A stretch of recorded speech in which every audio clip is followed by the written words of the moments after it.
Hi friends, இன்னைக்கு நம்ம மதியோட ஸ்டோரியில் அடுத்து என்ன நடந்துச்சு அப்படிங்கிறத இப்போ நம்ம இந்த வீடியோவில் பார்க்கலாமா?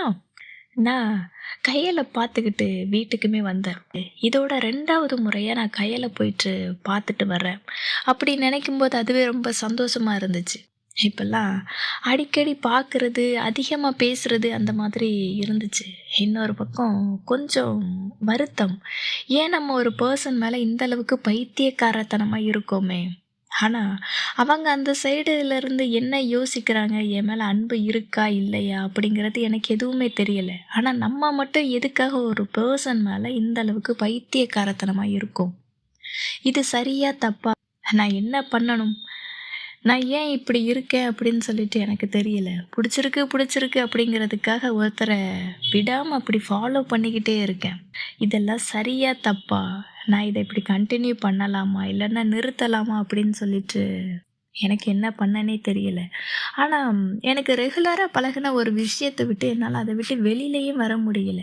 தினமும் அந்த ஒரு குரலை கேட்டுட்டு அவங்கக்கிட்ட ஒரு 2 நிமிஷம் பேசினா தான் அன்னைக்கு எனக்கு நிம்மதியாக இருக்குது. அவங்கள பற்றி நினைக்கிறதும், அவங்கள பற்றியே பேசுகிறதும், அவங்களோட ஃபோட்டோஸ் பார்க்குறது, இது எல்லாமே தான் என்னோட உலகமாக மாறிடுச்சு. அதிலிருந்து என்னால் வெளியில் வர முடியலை. வர்றதுக்கும் விருப்பம் இல்லை. என்ன பண்ணுறது? அவங்களுக்கு என் மேலே இன்ட்ரெஸ்ட் இருக்குமா, இருக்காதா? ஏன் நான் பண்ணுற எந்த ஒரு விஷயத்துக்குமே என்ன தப்பு, வேணாம், இதை பண்ணாத அப்படின்னு சொல்லிட்டு ஒரு வார்த்தை கூட சொன்னது கிடையாது. அது எனக்கு இன்னுமே ஒரு என்கரேஜ்மெண்ட்டாக தானே இருக்குது. என்னை என்கரேஜ் பண்ணுறாங்களோ அப்படின்னு தானே தோணுது. நான் பண்ணுற ஒவ்வொரு விஷயத்துக்கும் சிரிச்சுக்கிட்டே என்னை கடந்து போகிறது எனக்கு இன்னுமே அவங்க மேலே அதிகமாக ஒரு இன்ட்ரெஸ்ட்டை தான் ஏற்படுத்துது. என்ன இதை தப்புன்னு கண்டிச்சிருந்தா நான் இதை நிறுத்தியிருப்பேனா அப்படின்னு எனக்கு தெரியல. பட் கண்டிப்பாக நிறுத்தியிருப்பேன்.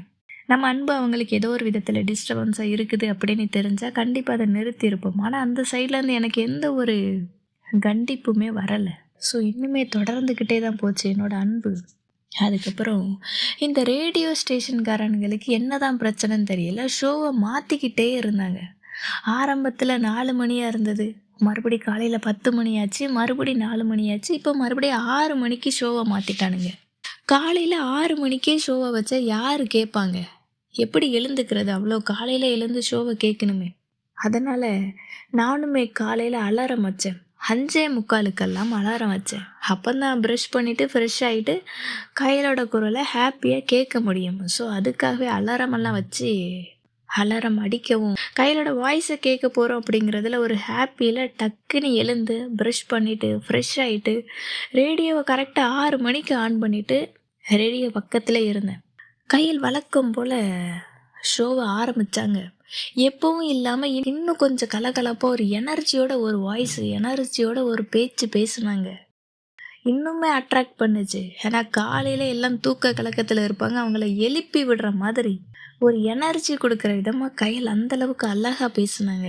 அவ்வளோ பிடிச்சிருந்தது. எப்படி ஒரு வாய்ஸ் அப்படி மாற்றி மாற்றி எந்த அளவுக்கு பேச முடியும்? நைட்டு டைம்னா கொஞ்சம் அந்த வாய்ஸை லோ பண்ணி ஒரு மூடியாக பேசுகிறது. அதுவே காலையில் பேசுகிறதா இருந்தால் இன்னுமே அந்த வாய்ஸில் ஒரு வால்யூமை ஏற்றி ஒரு எனர்ஜியை கொடுத்து அதை கேட்குறவங்களும் ஒரு எனர்ஜி ஆயிடுவாங்க. ஸோ அந்தளவுக்கு ஒரு பெர்ஃபார்மன்ஸை கையில் பண்ணுவாங்க. நல்லாயிருக்கும், கேட்டுக்கிட்டே இருக்கணும் அப்படின்னு தோணும். காலையில் 5 மணிக்கு ஒரு காஃபி கப்போட நான் கையலோட வாய்ஸை கேட்க ஆரம்பித்தேன். அவங்க பேசுனது, அவங்க ப்ரோக்ராம் எந்த அளவுக்கு அழகாக எடுத்துகிட்டு போகிறாங்க, கொண்டு போகிறாங்க அப்படிங்கிறத ஒரு கப் காஃபியோடு நான் இருந்து கேட்டுக்கிட்டே இருந்தேன், ரசித்து கேட்டுக்கிட்டு இருந்தேன். அதுலேயும் இன்னும் சில நாள் அலாரம் அடித்து நான் எந்திரிக்காமல் இல்லைன்னா லேட்டாக எழுந்துக்கிட்டனாலும் உண்டு. காலையில் அந்த சின்ன அவங்க சொல்கிற அந்த வணக்கம் வந்து நம்ம அந்த ஒரு வேளை கேட்கலன்னா கூட அன்னைக்கு மனசு திருப்தியாகவே இருக்காது, சாட்டிஸ்ஃபைடாக இருக்காது. ஸோ கரெக்டாக 6 மணிக்கு முன்னாடி கேட்கணும். அதுவும் ஃபஸ்ட்டில் இருந்து அந்த லாஸ்ட்டில் அந்த தேங்க்யூன்னு சொல்கிற வரைக்கும் கேட்டால் தான் மனசு அன்னைக்கு திருப்தியாகவே இருக்கும். அந்த நாளே அன்னைக்கு சாட்டிஸ்ஃபைடான மாதிரி இருக்கும். கையில் ஷோவை முடிக்கும்போது அவங்களுக்கு பிடிச்ச அந்த ஆக்டர் பிரபாஸ், அவங்கள பற்றி பேசாமல் இருக்க மாட்டாங்க. ஸோ கடைசி அந்த 2 நிமிஷம் அவரை பற்றி தான் பேசிக்கிட்டுமே போனாங்க. அவ்வளோ நேரம் நான் ரொம்ப ஜாலியாக கேட்டுக்கிட்டு இருந்தேன். ஆனால் அந்த பிரபாஸ் அப்படின்னு பேசுனதை கேட்டதும் எனக்கு செம கோவம். கயல் எப்போ பார்த்தாலும் இந்த ஆக்டரை பற்றியே பேசிக்கிட்டே இருக்கிறாங்களே அப்படின்னு சொல்லிட்டு எனக்கு செம்ம கோவம். நான் அப்படி எஃப்எம் ஆஃப் பண்ணிட்டு படுத்து இருந்தேன். அதுக்கப்புறம் நான் அங்கேருந்து வேலைக்குமே கிளம்பி போகிறேன். நான் அப்படி போகும்போது அங்கே கயலை பார்க்குறேன். கயல் கூட அந்த நடிகர் பிரபாஸையுமே பார்க்குறேன். 2 பேருமே பேசிக்கிட்டே நடந்து போயிட்டுருக்குறாங்க. என்னால் என் கண்ணையே நம்ப முடியல. இது உண்மையா? அப்படின்னு சொல்லிட்டு நானுமே பார்க்குறேன். எனக்கு முன்னாடி தான் 2 பேருமே நடந்து போயிட்டுருக்குறாங்க. ஸோ, அதனால் நான் இன்னுமே கொஞ்சம் வேகமா கயல் அப்படின்னு சொல்லி கூப்பிட்டுக்கிட்டே ஓடுறேன். கயலை பார்க்கறதுக்காக ஓடுறேன். அப்போ அப்படி நான் ஓடி போகும்போது, கீழே ஒரு சின்ன கல்லு தட்டி அந்த இடத்துல கீழே விழுந்துடுறேன். நான் கீழே விழுகிறேன். அத கையலுமே பார்க்குறாங்க. பார்த்தாலும், பார்க்காத மாதிரி அவங்க அப்படியே அந்த ஆக்டர் கூட பேசிக்கிட்டே அங்கேருந்து போகுறாங்க. எனக்கு ரொம்ப கஷ்டமாயிருச்சு. நம்ம கீழ விழுந்துட்டோம். கையலுமே அத பார்க்குறாங்க. ஆனா, நமக்கு ஒரு சின்ன ஹெல்ப் கூட பண்ணாம அங்கேருந்து போறாங்களே! எனக்கு ரொம்ப கஷ்டமா இருந்துச்சு. அப்பதான் எங்கோ இருந்த ஒரு மணி சத்தம் கேட்கவும், நான் கண்ண முழிச்சு பார்க்குறேன். இது எல்லாமே கனவு. அந்த ஆக்டர் மேல இருந்த கோவத்துல நான் திட்டிக்கிட்டே இருக்கவும், எனக்கு அவரே மறுபடியும் கனவுலயுமே வந்துட்டாரு. "என்ன மதி உன் நெலைமை இப்படி இருக்கு. என்ன ஆச்சு? ஏன்?" அப்படின்னு சொல்லிட்டு எனக்கு ஒரே சிரிப்பா தான் இருந்துச்சு. நான் உடனே கயலுக்கு மெசேஜ் பண்ணேன். "இங்க பாருங்க கயல், நீங்க கனவுல வர்றதா இருந்தா நீங்க மட்டும் தனியா வாங்க. இந்த மாதிரி வேற யாரையும் கனவுலலாம் கூப்பிட்டுட்டு வராதீங்க. எனக்கு செம்ம கோவமா இருக்கு." அப்படின்னு சொல்லிட்டு நான் அனுப்பிவிட்டேன். நான் பண்ண மெசேஜ் கையலுக்கு புரியல. இவ என்ன சொல்றா? என்ன பேசுறா? அப்படின்னு தெரியலையே அப்படின்னு சொல்லிட்டு அந்த திரு திருன்னு முழிக்கிற அந்த எமோஜி 2 அத போட்டு விட்டாங்க. அதுக்கப்புறம் அடுத்த நாள் ஷோல கால் பண்ணும்போது நான் கையலுக்கிட்ட டீட்டெயிலா சொன்னேன். எனக்கு நேத்து இந்த மாதிரி ஒரு கனவு வந்துச்சு. அந்த கனவுல நீங்களும் பிரபாஸும் நடந்து போயிட்டுருந்தீங்க. நான் கீழ விழுந்துட்டேன். அப்ப நீங்க எனக்கு ஹெல்ப் கூட பண்ணாம, நீங்க அப்படி பார்த்தும் பார்க்காத மாதிரி போயிட்டீங்க அப்படின்னு சொல்லவும், கயல் சொன்னாங்க, "என்ன மன்னிச்சிரு, சாரி" அப்படின்னு சொன்னாங்க. எனக்கு என்னடா இது? கயல் நீங்க எதுக்காக சாரி கேட்குறீங்க? அப்படின்னு சொல்லிட்டு நானுமே கேட்குறேன். அதுக்கு கயல் சொன்னாங்க, "நீங்க கீழ விழுந்துட்டீங்க. நான் உங்களுக்கு ஹெல்ப் பண்ணாம போனேன்ல, அதுக்காகத்தான் சாரி" அப்படின்னு சொன்னாங்க. எனக்கு அத கேட்டதும் பயங்கர சிரிப்பு. கையல் அது கனவு. கனவுல தானே நான் வந்துச்சுன்னு சொன்னேன். அதுக்கு எதுக்காக நீங்க இந்த அளவுக்கு ஃபீல் பண்ணி சாரி எல்லாம் கேட்குறீங்க? அப்படின்னு சொன்னேன். அதுக்குமே கையல், என்னதான் கனவுல இருந்தாலும் நீங்க கீழ விழுந்துட்டீங்கல்ல. நீங்க கீழ விழுந்து கிடக்கும்போது நான் அப்படி பார்க்காம போனது தப்பு தானே. நான் கண்டிப்பா ஹெல்ப் பண்ணியிருக்கணும்னு சொல்லிட்டு, இன்னுமே ஃபீல் பண்ணி பேசுனாங்க. எனக்கு அத கேட்டதும் காமெடி தான். என்ன கையல் புரிஞ்சுக்காம பேசிட்டு இருக்கிறாங்க. நம்ம நெஜத்துல நடந்தத சொல்லலையே. நம்ம கனவா தான சொல்லிக்கிட்டு இருக்கோம். அதுக்கு ஏன் அப்படின்னு நானுமே நெனச்சேன். அப்புறம் சொன்னேன், "கையல் நீங்க ஃபீல் பண்ணாதீங்க சரியா? நீங்க ஃபீல் பண்றீங்கல்ல, நான் அடுத்த முறை என்ன பண்றேன், அடுத்த முறை கனவு காணும்போது நீங்க தூக்கி விடுற மாதிரி கனவு காண்றேன் சரியா? இப்போ நீங்க ஃபீல் பண்ணாதீங்க" அப்படின்னு சொல்லவும் கையலுமே சிரிச்சுட்டாங்க. கனவு என்ன சொல்லி வச்ச மாதிரியா வரும்? அது ஏதோ ஒண்ணு நமக்கு புடிச்சதோ, பிடிக்காததோ எதையோ ஒண்ணு நெனச்சுக்கிட்டு இருக்கும்போது அது ஆட்டோமேட்டிக்கா வருது. அத எப்படி நம்ம உட்காந்து கரெக்ஷன் பண்ணிக்கிட்டா இருக்க முடியும்? இல்லல்ல. ஸோ, நான் அப்படி சொல்லவும் கையலுமே சிரிச்சாங்க. எனக்குமே சிரிப்பு வந்துச்சு. இன்னுமே கொஞ்ச நாள் அப்படியே 2 பேரும் மெசேஜ் பண்ணிக்கிட்டு, எஃப்எம்ம கேட்டுக்கிட்டு அப்படியே போய்க்கிட்டே இருந்துச்சு. ஏன்னா, இந்த வருஷம் கையல் கூட ரொம்பவே க்ளோஸா நல்லா பேசி பழகிட்டேன். எனக்கு இன்னைக்கு பிறந்த நாள். ஸோ, கையல் கண்டிப்பா எனக்கு ஒரு விஷ் பண்ணுவாங்க. அதுவும் ஃபர்ஸ்ட் விஷ் கையலோட விஷா தான் இருக்கும் அப்படின்னு சொல்லிட்டு நான் ரொம்பவே எதிர்பார்த்து இருந்தேன். கையல் எப்படியாவது இன்னைக்கு எனக்கு விஷ் பண்ணுவாங்க அப்படின்னு சொல்லிட்டு. காலையில ஆச்சு. கையலோட அந்த ஒரு விஷுக்காக நான் வெயிட் பண்ணிக்கிட்டே இருந்தேன். என்னோட ஃப்ரெண்ட்ஸ் எல்லாருமே விஷ் பண்ணாங்க. நானும்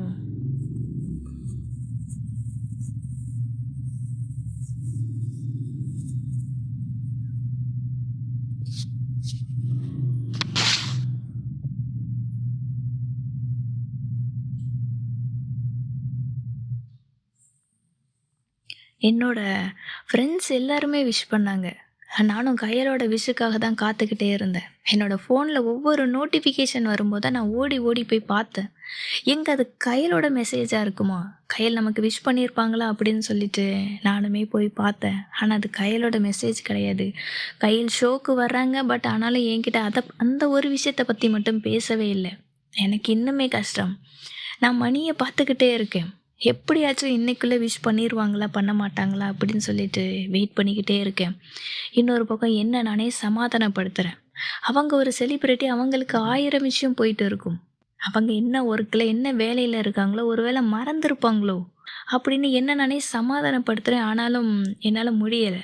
நம்ம பெருசா ஒண்ணும் எதிர்பார்க்கல. அவங்க கிட்ட இருந்து ஒரு சின்ன வாழ்த்து வந்துராதா அப்படின்னு சொல்லி தானே எதிர்பார்க்கோம். இன்னுமே மணி 12 மணி ஆகல. இந்த நாள் முடியறதுக்கு இன்னும் டைம் இருக்கு. நம்ம வெயிட் பண்ணலாம் அப்படின்னு சொல்லி நானுமே வெயிட் பண்ணிக்கிட்டே இருக்கேன்.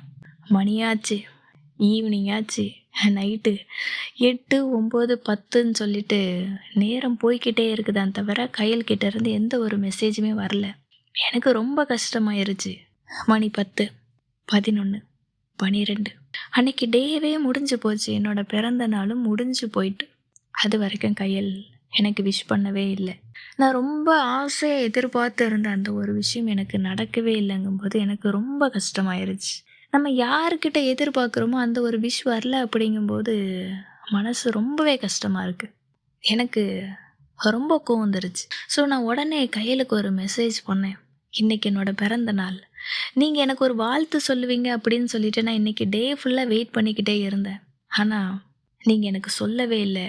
எனக்கு ரொம்ப கஷ்டமாக இருக்குது. நான் உங்ககிட்ட அப்படி என்ன பெருசாக எதிர்பார்த்துட்டேன்? ஒரு வாழ்த்து தானே, அது கூட எனக்கு கிடைக்கல. என்னோட நான் ரொம்பவே அன்லக்கி பர்சன் போல். அதனால தான் நான் எதிர்பார்த்த ஒரு விஷயம் எனக்கு கிடைக்கலன்னு சொல்லிட்டு ரொம்பவே சேடாக ஒரு மெசேஜுமே போட்டேன்.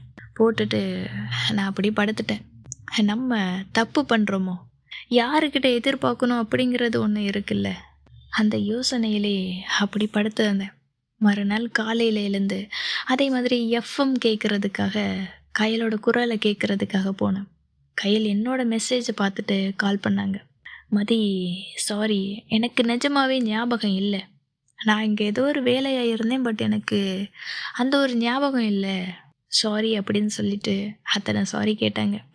எத்தனை சாரி கேட்டாலும் மனசு கேட்குமா என்ன? விஷ் பண்ணியிருக்கலாமே அப்படின்னு மட்டும்தான் தோணுச்சு. நானும் கையல் பண்ண இந்த ஒரு தப்பை நானுமே ஒரு ஃப்ரெண்டுக்கு பண்ணிட்டேன். எனக்கு இப்போந்தான் அதை நினைக்கும் போது கஷ்டமாக இருக்குது. என்னை எதிர்பார்த்து என்னோட ஒரு விஷ் வரும்னு சொல்லி எதிர்பார்த்து என் ஃப்ரெண்டு வெயிட் பண்ணிட்டு இருந்தாங்க.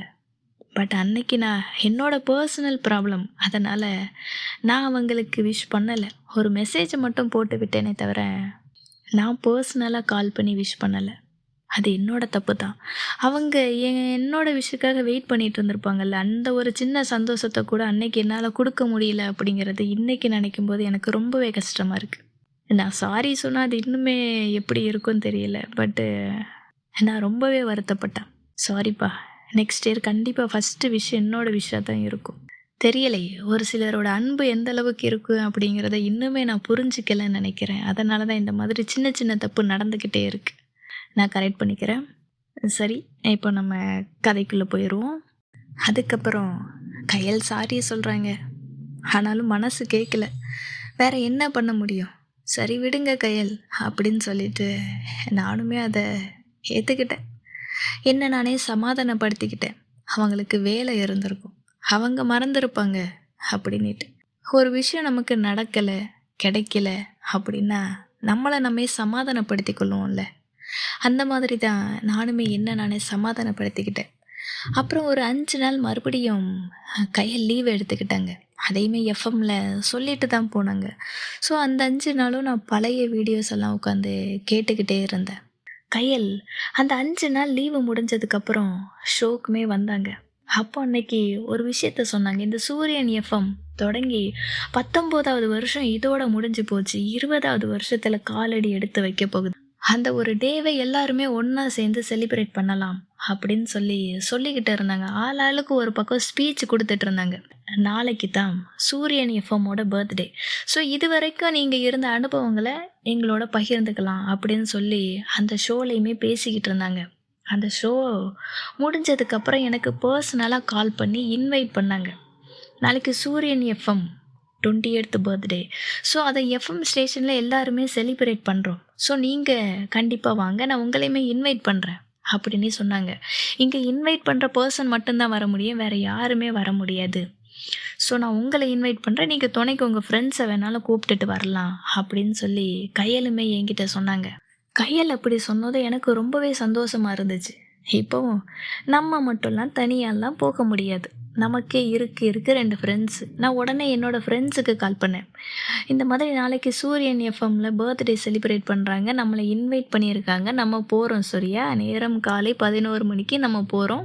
டைம் இந்தாட்டி சொல்லியிருக்கேன். இந்த டைமுக்கு வரணும் அப்படின்னு சொல்லிட்டு என்னோட ஃப்ரெண்டுகிட்டயுமே கால் பண்ணி சொல்லிட்டேன். என் ஃப்ரெண்ட்ஸு, "ஏன்டி உனக்கு ஒரு வேலையே இல்லையா? எப்பவும் இதே வேலையா தான் உட்காந்துருப்பியா என்ன?" அப்படின்னு சொன்னாங்க. நான் அதெல்லாம் கேட்கல. "நாளைக்கு போறோம். நீங்க வர்றீங்க அவ்வளோதான்" அப்படின்னு சொல்லிட்டு அந்த ஃபோன் காலையுமே கட் பண்ணேன். கட் பண்ணிட்டு, "நான் இங்க செம்ம ஜாலியில இருந்தேன். நாளைக்கு நம்ம போக போறோம். மறுபடியும் பார்க்க போறோம்" அப்படின்னு சொல்லிட்டு. அப்போ நல்ல மழை பெஞ்சது. மழைக்காலம்லாம் இல்ல. ஆனா நல்ல மழை பெஞ்சுகிட்டு இருந்தது. அப்பதான் எனக்கு ஞாபகம் வந்துச்சு, தோட்டத்துல துணிய காய வச்சிருந்தேன். உடனே நான் அத எடுக்கிறதுக்காக வேகமா போனேன். அங்க மழை ஆல்ரெடி வந்ததுனால தரை எல்லாமே அப்படியே நல்லா நனைஞ்சு போய் இருந்துச்சு. நான் இருக்கிற சந்தோஷத்துல அப்படி வேகமா ஓடி போனேன். அந்த தரையில கால வைக்கவும், அது தண்ணி பட்டு நல்லா நனைஞ்சு போய் இருந்ததுல்ல, என்னோட கால் அப்படி சறுக்கி அந்த இடத்துலயே கீழே விழுந்துட்டேன். கீழ விழுந்ததும் இடுப்புல நல்ல அடி. என்னால எழுந்துக்கவே முடியல. ஒரு கைய அப்படியே இடுப்புல வச்சுக்கிட்டு, "எம்மா" அப்படின்னு சொல்லி கத்திக்கிட்டு அந்த இடத்துலயே உட்காந்துட்டேன். எனக்கு அடிபட்டது அப்படிங்கிறத விட, நாளைக்கு நம்ம கையில பார்க்க போக முடியாதே அப்படின்னு தான் எனக்கு கஷ்டமா இருந்துச்சு. எப்படியோ அங்கேருந்து கஷ்டப்பட்டு எழுந்து வீட்டுக்கு வந்தேன். அக்கா பார்த்தா, "நல்லா அடிபட்டிருக்கு" அப்படின்னு சொல்லிட்டு ஆயில்மெண்ட் எல்லாம் போட்டாலும் அது சரியாகல. என்னால நடக்கவே முடியல. எனக்கும் ரொம்ப கஷ்டமாயிருச்சு. நாளைக்கு வேற நம்ம பார்க்க வர்றோம் அப்படின்னு சொல்லியிருந்தோமே, பட் முடியலையே அப்படின்னு சொல்லி கஷ்டமா இருந்துச்சு. இத நம்ம ஃப்ரெண்ட்ஸ் கிட்ட சொன்னா அவங்க என்ன நினைப்பாங்க? அவங்க வேற பதிலுக்கு கிண்டல் பண்ணுவாங்க அப்படின்னு சொல்லிட்டு நான் அவங்களுக்கும் சொல்லல. மறுநாள் காலையில ஆச்சு. எப்பவும் நான் சொன்ன டைமுக்கு லேட்டா வர்ற ஃப்ரெண்ட்ஸ் அன்னைக்கு என்னன்னு தெரியல, சீக்கிரமாவே வந்துட்டாங்க. நானும் பெட்ல படுத்திருந்தேன். என்ன பார்த்ததும் கேட்குறாங்க, "ஏய் என்ன? எப்பவும் நீ தான் அவசரப்படுத்துவ, வா வா போகலான்னு சொல்லிட்டு, இன்னைக்கு என்ன நீ இன்னும் படுத்திருக்க? என்னாச்சு உனக்கு?" அப்படின்னு சொல்லி கேட்டாங்க. நான் அப்படி மூஞ்ச சோகமா வச்சுட்டு, "நேத்து மழை பெஞ்சதா, நான் துணி எடுக்க போனேனா, அப்ப கீழ விழுந்துட்டேன். இடுப்புல அடிபட்டுருச்சு" அப்படின்னு சொன்னேன். நான் அப்படி சொல்லவும் அவங்க 2 பேரும் பயங்கரமா சிரிச்சுட்டாங்க. சரி, இடுப்புல அடிபட்டுச்சு. இப்ப என்ன ஆச்சு மேடம்க்கு? அப்படின்னு கேட்கவும், என்னால எழுந்து நடக்க முடியல. இன்னைக்கு நம்ம கையெல்ல பார்க்கறதுக்கு போகல அப்படின்னு நானுமே சொன்னேன். "ஏய்! என்ன? இடுப்புல தானே அடிபட்டுச்சு. இதுக்காகவா நீ என்ன இப்படி ஃபீல் பண்ற?